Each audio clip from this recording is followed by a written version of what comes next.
Election commissioner जैसे देश का नौकर ना होके किसी बनिए की दुकान का उसका नौकर है ये इलेक्शन कमिश्नर, किसी का निजी नौकर है।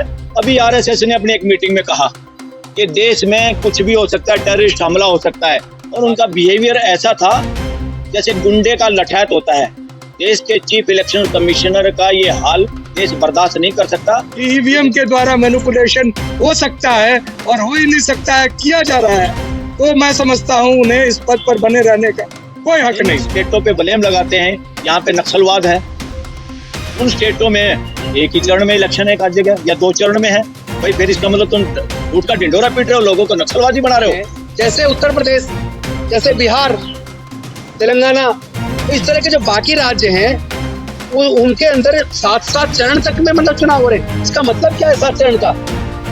7 चरण का मतलब है मैनिपुलेशन करने का टाइम देना। और सुप्रीम कोर्ट के माथे पे इस तरह से नॉनसेंस चढ़ाने की काम करी और बहाना बनाया सुप्रीम कोर्ट का। सुप्रीम कोर्ट ने ऐसी कोई बात अभी तक नहीं कही जो देश के नागरिकों के खिलाफ हो, जो ट्रांसपेरेंसी के खिलाफ हो। है कि 23 मार्च शहीद भगत सिंह जी के, सुखदेव के, राजगुरु के शहादत दिवस पर पूरे देश के लोग भाजपा भगाओ राष्ट्रीय उपवास रखे। उस पे आपके लोग जो मशीन गाड़ी पर रख के मोदी की गारंटी का कार्ड लगा के घूम रहे हैं, वो क्या है?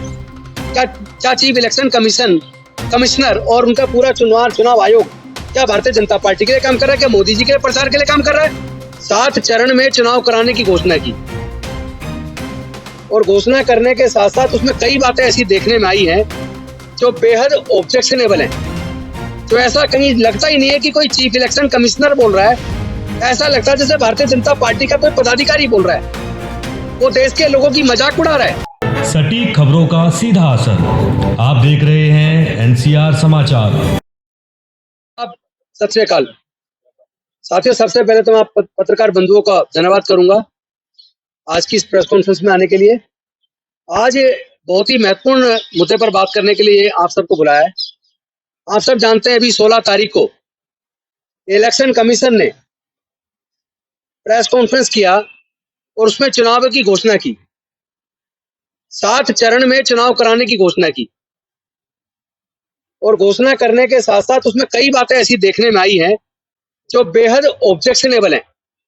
जो ऐसा कहीं लगता ही नहीं है कि कोई चीफ इलेक्शन कमिश्नर बोल रहा है, ऐसा लगता है जैसे भारतीय जनता पार्टी का कोई पदाधिकारी बोल रहा है। वो देश के लोगों की मजाक उड़ा रहा है।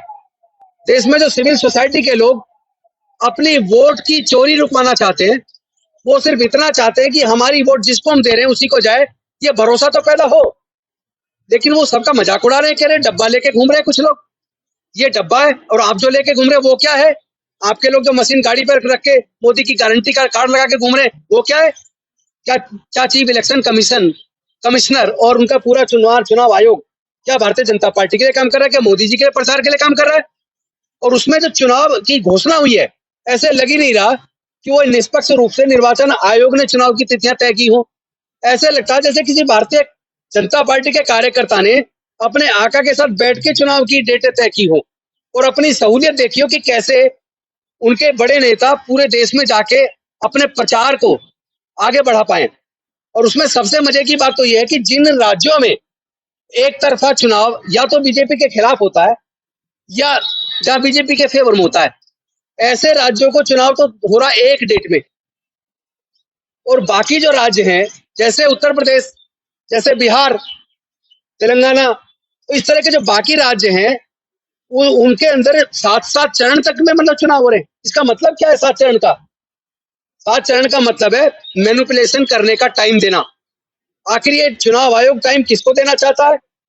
और इसके साथ साथ एक पत्रकार ने उनसे एक सवाल कर लिया कि माननीय सर्वोच्च न्यायालय का एक निर्णय है कि जो हेट स्पीचेस दे उसके खिलाफ कार्रवाई होनी चाहिए। अब हेट स्पीचेस सबसे ज्यादा भारतीय जनता पार्टी के नेता दे रहे हैं, लेकिन इलेक्शन कमीशन के पास जैसे ही कोई कंप्लेंट हेट स्पीचेस की आती है, अगर वो कोई विपक्ष की पार्टी है तो उसके खिलाफ तुरंत कार्रवाई हो जाती है। लेकिन अगर भारतीय जनता पार्टी के कोई नेता हेट स्पीच दे रहे हैं, धर्म का इस्तेमाल कर रहे हैं, आर्मी का इस्तेमाल कर रहे हैं, तो उनके खिलाफ निर्वाचन आयोग कोई कार्रवाई नहीं करता है। मैं पूछना चाहता हूं, देश की जनता जानना चाहती है कि ये चुनाव आयोग क्या भारतीय जनता पार्टी के लिए काम कर रहा है? क्या लोगों की वोट की कोई वैल्यू है या नहीं है? आखिर 7 चरण में मतदान क्यों? और ऊपर से जो सर्वोच्च न्यायालय के अंदर अभी जो सुनवाई हो रही थी, कि वीवीपैट से किस तरह काउंटिंग होनी चाहिए, क्या होना चाहिए। जिस तरह लोगों के अंदर एक संशय था कि वीवीपैट की पर्चियां निकले और वो उसको अपने हाथ से डब्बे में डाले, उनकी काउंटिंग हो, उस पर भी बड़ा मजाक बना दिया उन्होंने। या वो ग्राउंड क्या ले रहे हैं देखिए, वो कह रहे हैं increase VVPAT slips counting will require additional VCB, यानी उसके लिए अलग से और भी बूथ बनाने पड़ेंगे। It shall require larger counting halls which will pause a great difficulty, यानी और बहुत सारे हॉल्स की जरूरत पड़ेगी, बहुत सारे अलग अलग स्थान की जरूरत पड़ेगी, वो हमारे पास नहीं है। अब मजाक कर रहे हो आप? 5 साल के लिए देश की जनता, देश को चलाने की सत्ता जिनको सौंपने वाली है, अगर उस चुनाव के रिजल्ट में 3-4 दिन लग जाए, और भी जगह का इस्तेमाल चुनाव में कर लिया जाए, और भी चुनाव के केंद्र बना दिए जाए, स्थापित कर दिए जाए, इसमें चुनाव आयोग का आपत्ति क्यों है? ऐसा कोई इंफ्रास्ट्रक्चर की भारत के अंदर कमी नहीं है, और ना काउंटिंग बूथ बनाने की कोई कमी है, ना काउंटिंग में जो लोग शामिल होंगे उसकी कोई कमी है। इतना बड़ा स्टाफ पूरे देश के अंदर है सरकारी कर्मचारियों का। मैं समझता हूं कि इन सारी बातों से, क्योंकि एक और बात उन्होंने कहा कि counting of VVPAT slips is not like a counting a ballot papers as the size of VVPAT slips is 9.9 centimeter and 5.6 centimeter and is of thermal paper coated with chemical to ensure intention of print for longer period of more than 5 years. That makes it little sticky. It takes around 1 hour to count the VVPAT slips of one VVPAT, as it is not easier to count the ballot paper due to its thickness.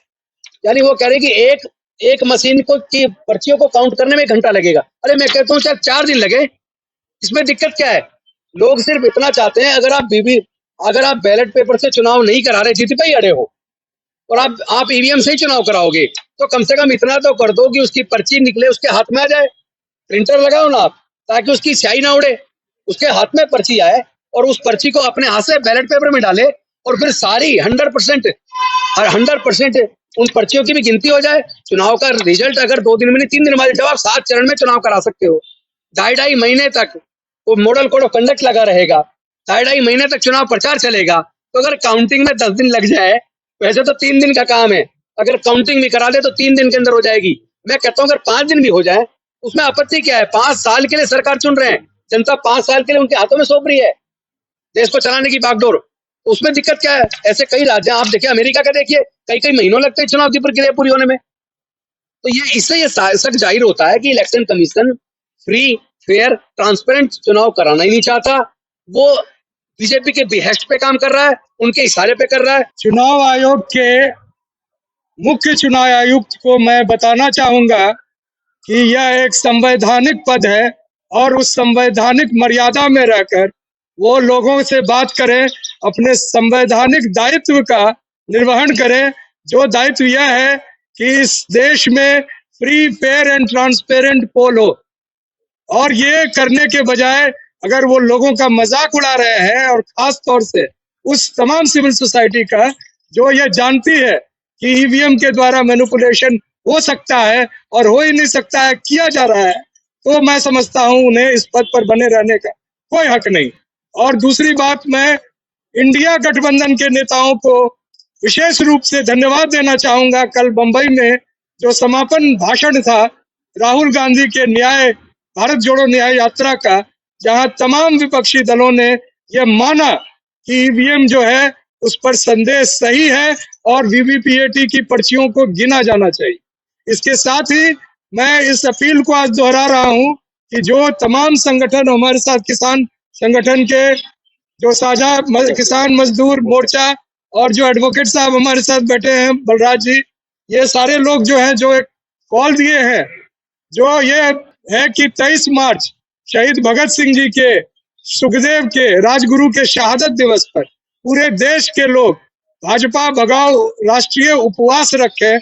उस पे मैं आमंत्रित करता हूं राजनीतिक दलों को भी कि आप हमारे इस उपवास में शामिल हों और इसको एक वृहद और जनता की आवाज बनाने में हमारी मदद करें। इसके साथ ही मैं आमंत्रित करता हूं जो हैशटैग उस दिन यूज होगा, और कल 19 को सर्वोच्च न्यायालय में वीवीपीएटी की लगी हुई थी केस, उसको 3 अप्रैल कर दिया गया है। कपिल सिब्बल और प्रशांत भूषण उसमें मेंशन किए हैं, आज कल सुना जाना चाहिए। और हमारा हैशटैग है ECI_RSS। संघीय चुनाव आयोग कल के लिए और 23 मार्च के लिए हमारा जो हैशटैग है भाजपा भगाओ देश बचाओ। गवर्नर ने जो प्रेस कॉन्फ्रेंस की, उस प्रेस कॉन्फ्रेंस का असली मायने ये होता है कि देश के सामने सारी बातें सच्ची सच्ची बताएं, और वो सारी बातें पूछने के लिए मीडिया के लोग सामने प्रश्न पूछने वाले होते हैं। पहली बात तो मीडिया के जो लोग थे, कुछ लोगों ने बड़ी हिम्मत करी, उनको हम बधाई देते हैं, प्रश्न पूछने की हिम्मत करी, मगर उनमें भी कुछ लोगों के प्रश्नों को वो टाल गए और उनका बिहेवियर ऐसा था जैसे गुंडे का लठैत होता है। देश के चीफ इलेक्शन कमिश्नर का ये हाल देश बर्दाश्त नहीं कर सकता। He is a public servant, he is not servant of government of India, he is a constitutional servant of the people of the country. और सुप्रीम अथॉरिटी देश में देश के लोग हैं, और जिस तरह से अभी इलेक्शन में डिक्लेयर होने के बाद जो व्यवस्था लागू हो जाती है, वो दरअसल उस वक्त बोलने का सबसे ज्यादा मुखर होकर बोलने की जिम्मेदारी आती है देश के नागरिकों की, देश के मालिकों की। और वो देश के नागरिकों और मालिकों की तरफ से प्रश्न पूछने वाले लोग बैठे थे। पहले मैं इस बात पे भी इलेक्शन कमीशन की भर्त्सना करता हूं पुरजोर शब्दों से, बीइंग एडवोकेट, कि वहां पर सोशल मीडिया को क्यों नहीं बुलाया गया, जबकि आपको और इस देश के प्राइम मिनिस्टर को भली बात ही पता है कि देश की जनता सोशल मीडिया पे भरोसा करती है। जो जनता की तरफ से, जनता की वजह से जिनको लाइसेंस मिला हुआ है, जो गोदी और मोदी मीडिया हो चुका, जो देशद्रोही और घटिया मीडिया हो चुका, देश को गुमराह करने का काम करा, देश का पापी है ऐसा मीडिया, तो सोशल मीडिया को कम से कम सब्सक्रिप्शन के हिसाब से कोई डेडलाइन खींच देते, जिसका सब्सक्रिप्शन 1 लाख है या 2 लाख है या 5 लाख है या 10 लाख है, उससे ऊपर के सारे मीडिया को वहां बुलाना चाहिए था। ये nonsense on the part of election commission of this country. Election commission और कमिश्नर जिस हिसाब से बोल रहा था, वो उसी तरह से बोल रहा था जैसे मदारी का बंदर रोल करता है, इससे ज्यादा उसकी औकात नहीं। देश ने देखा है, साइकोलॉजिस्ट समझ सकते हैं, बड़े लोग भी समझ सकते हैं, जो अपने छोटे बच्चों की बातें तुरंत समझ लेते चेहरे से। जुबान से ज्यादा चेहरा बोलता है, और उनका चेहरा एक मस्करे से ज्यादा नहीं था। तो उसकी भर्त्सना करते हैं, और जो प्रश्नों का जवाब उन्होंने देने की कोशिश नहीं करी, वो चुपचाप जवाब दे। और सुप्रीम कोर्ट के माथे पे इस तरह उन्होंने नॉनसेंस चढ़ाने की काम करी और बहाना बनाया सुप्रीम कोर्ट का। सुप्रीम कोर्ट ने ऐसी कोई बात अभी तक नहीं कही जो देश के नागरिकों के खिलाफ हो, जो ट्रांसपेरेंसी के खिलाफ हो, जो फेयर एंड फ्री इलेक्शन कराने के विपरीत जाता हो। सुप्रीम कोर्ट ने तो 2013 में कह दिया था। एक तरह से उस जजमेंट का यही लब्बो-लुबाब था कि मशीन पे विश्वास नहीं किया जा सकता, दुनिया में भी विश्वास इसमें नहीं कर सकते। जो आदमी वोट डालता है, उसकी वोट उसको पता होनी चाहिए। अगर उसको नहीं पता है तो एक तरीका ईजाद करो।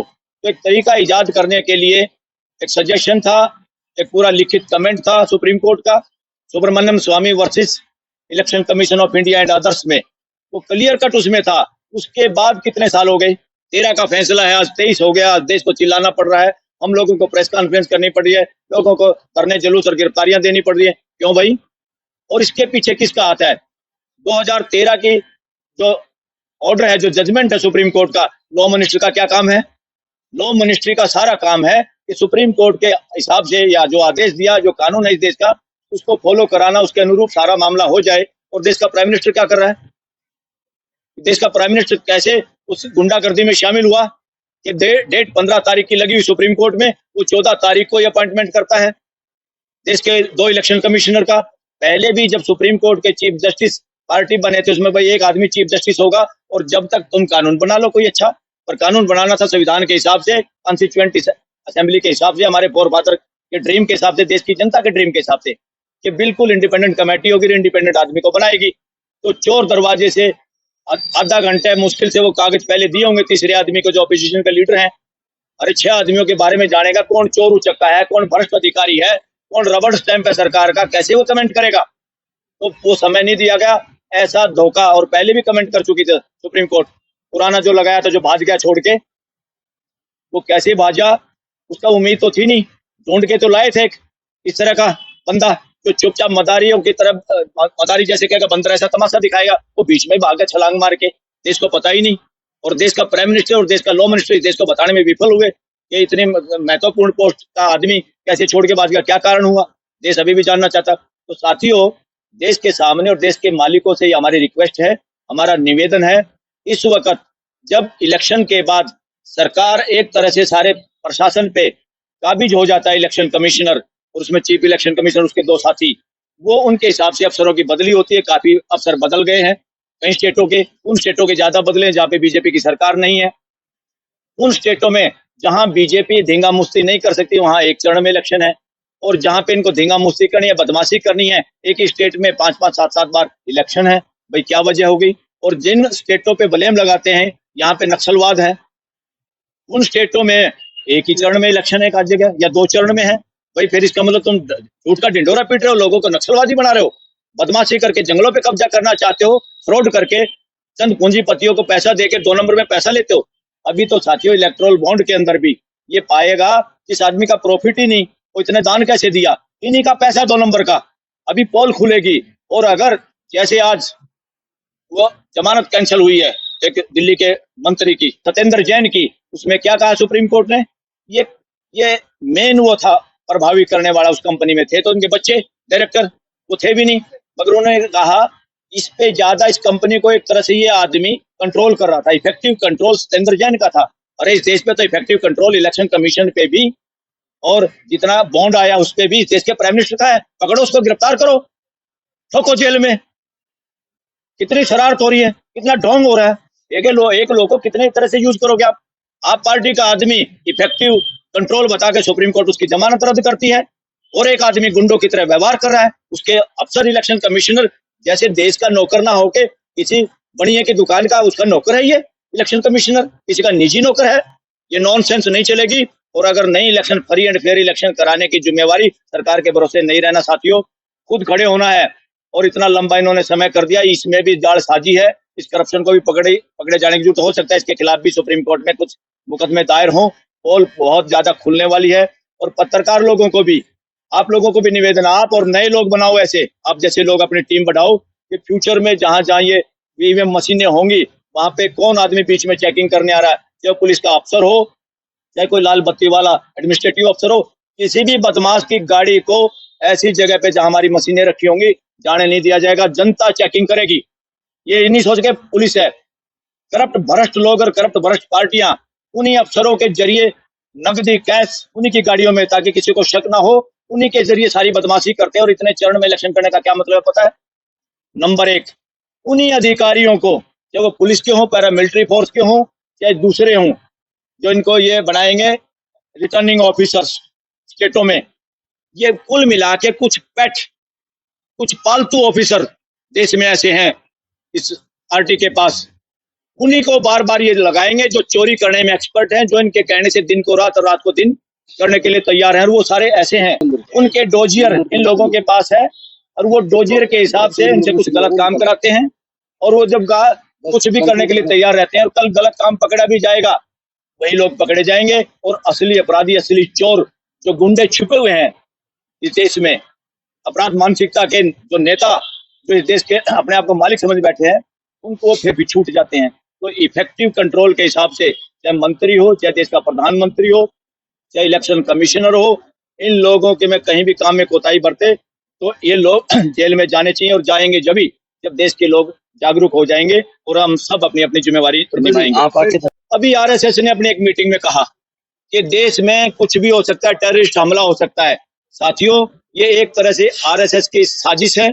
और जब देश में मेजॉरिटी लोग इस सरकार के खिलाफ हैं, परिवर्तन आने वाला है देश में, ऐसे माहौल में कोई भी आदमी, हमारे पड़ोसी देश भी ये नहीं चाहते कि इस देश में बीजेपी आरएसएस की सरकार बने, देश के दुनिया के देश भी, और सब चाहते हैं देश में परिवर्तन होगा, इस देश की जनता खुशहाल होगी। तो ये जो हमले का जो बात पहले एडवांस में कहा, ये हमला खुद ही करवा सकते हैं और कहेंगे हमने तो बयान दिया था।